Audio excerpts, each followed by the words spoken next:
आज की यह कहानी एक ऐसे गरीब व्यक्ति की है जिसने अपने जीवन में अत्यंत ही निम्न स्तर की गरीबी देखी। उसने अत्यधिक दुखों का सामना किया, लेकिन उसने माँ संतोषी पर से विश्वास कम नहीं होने दिया। यही कारण था कि ममतामयी माँ संतोषी की कृपा को उसने प्राप्त कर लिया। इस कहानी में हम ये जानेंगे कि कैसे उस गरीब भक्त ने माँ संतोषी की कृपा को प्राप्त कर पल भर में ही धनवान बन गया। नमस्कार भक्तों, आप सभी का हमारे चैनल अनोखे भक्त की कहानी में स्वागत है। आज की यह कहानी सुधंजय नामक एक ऐसे व्यक्ति की है जो अत्यंत ही गरीब था।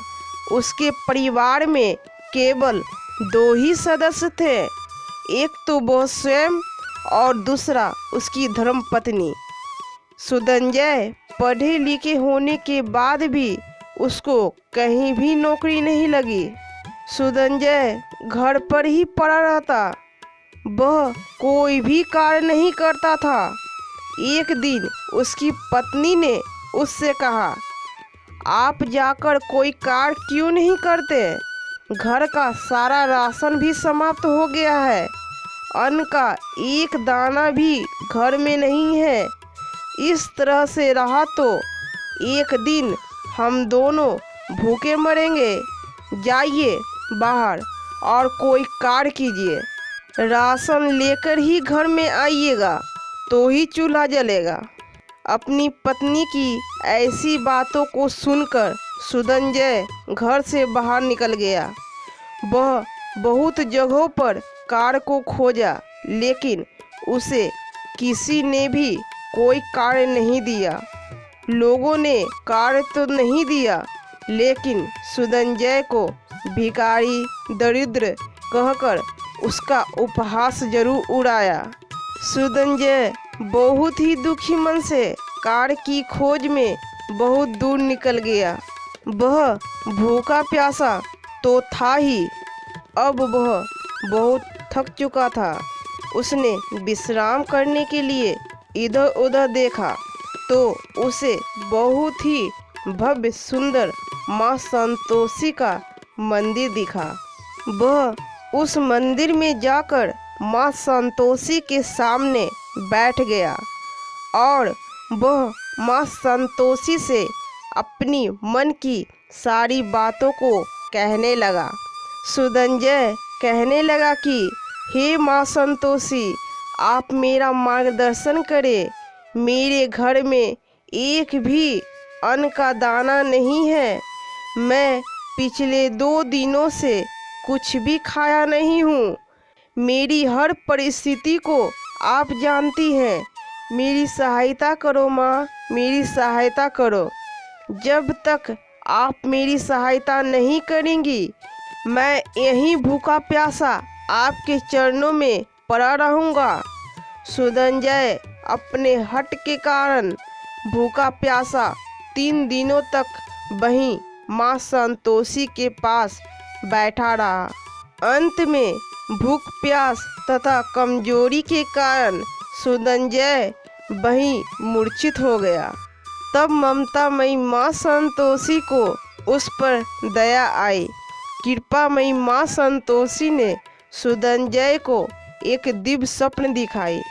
सुधंजय ने उस दिव्य स्वप्न में देखा कि साक्षात ममतामयी माँ संतोषी अपने दिव्य रूप में स्वर्ण सिंहासन पर विराजमान है। माँ के मुखमंडल पर अत्यंत ही तेज है, जिसे देखकर सुधंजय की सभी दुख दूर हो गए। माँ संतोषी ने सुधंजय से कहा, पुत्र, मैं तुम्हारी भक्ति से अत्यंत ही प्रसन्न हूँ। मांगो पुत्र, तुम्हें क्या चाहिए? तब सुधंजय ने कहा, हे ममतामयी माँ संतोषी, आप तो अंतर्यामी हैं। आप सब कुछ जानती हैं। आपसे कुछ भी छिपा नहीं है। मैं अत्यंत ही गरीब हूँ, मेरी गरीबी दूर हो ऐसा आशीर्वाद दीजिए माँ, और आपकी चरणों की भक्ति मैं सदैव करता रहूं ऐसा आशीर्वाद दीजिए। तब ममतामयी माँ संतोषी उसकी बातों को सुनकर अत्यंत ही प्रसन्न हो गईं। सुदंजय ने कहा, हे माँ, मैं आपको प्रसन्न करने के लिए 16 शुक्रवार का व्रत करना चाहता हूँ, लेकिन मेरे पास धन नहीं है। क्या करूँ माँ, मेरा मार्गदर्शन कीजिए। तभी माँ संतोषी ने उससे कहा, पुत्र, तू मेरा नाम जपते हुए नदी में डुबकी लगा और फिर मेरे मंदिर दर्शन के लिए आ।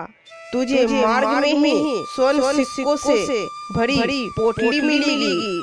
उससे ही तू मेरे व्रत को पूर्ण श्रद्धा के साथ शुरू कर, तुम्हारी सारी इच्छा पूरी होगी। ऐसा कहकर ममतामयी माँ संतोषी वहाँ से अंतर्ध्यान हो गई। वह दिव्य स्वप्न टूट गया। भक्त सुदंजय की मूर्छा टूट गई और वह दिव्य स्वप्न को याद कर गदगद होकर ममतामयी माँ संतोषी को धन्यवाद कहने लगा। माँ संतोषी, आपकी सदा ही जय हो, ऐसा वो कहने लगा। सुदंजय तुरंत ही अपनी पत्नी के पास गया और अपने दिव्य स्वप्न के बारे में सारी बातें बताई। उसकी पत्नी भी बहुत प्रसन्न हो गई। सुदंजय माँ संतोषी की बातों को याद कर अगली सुबह माँ संतोषी का नाम जपते हुए नदी में डुबकी लगाया और स्नान कर पूर्ण श्रद्धा भक्ति के साथ माँ संतोषी का नाम जपते हुए माँ के मंदिर जाने के लिए निकला। उसे बीच मार्ग में ही एक पोटली मिली। जब वह उस पोटली को खोला तो उसमें केवल स्वर्ण सिक्के थे। वह तुरंत माँ के मंदिर माँ संतोषी को धन्यवाद करने के लिए गया। फिर वहाँ से वह सीढ़ी बाजार गया और उसने माँ संतोषी की सुंदर प्रतिमा को तथा अन्य पूजा सामग्री को घर लेकर आया। अब उसकी पत्नी को भी माँ संतोषी पर पूर्ण विश्वास हो गया।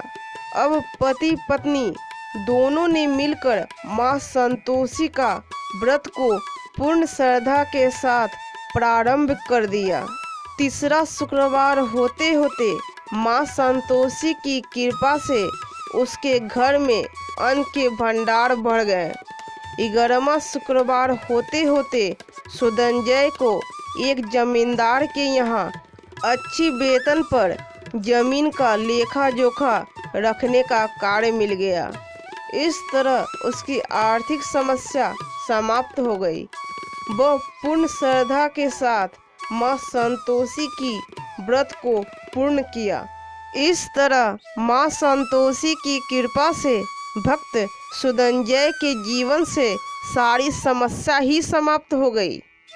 भक्तों, आज की यह कहानी हमें यह बताती है कि भक्त की स्थिति चाहे जैसे भी हो, अगर सच्चे हृदय से माँ को बुलाया जाए तो ममतामयी माँ संतोषी अपने भक्त की रक्षा के लिए स्वयं चली आती है और अपने भक्त के सभी कष्टों को दूर कर देती है।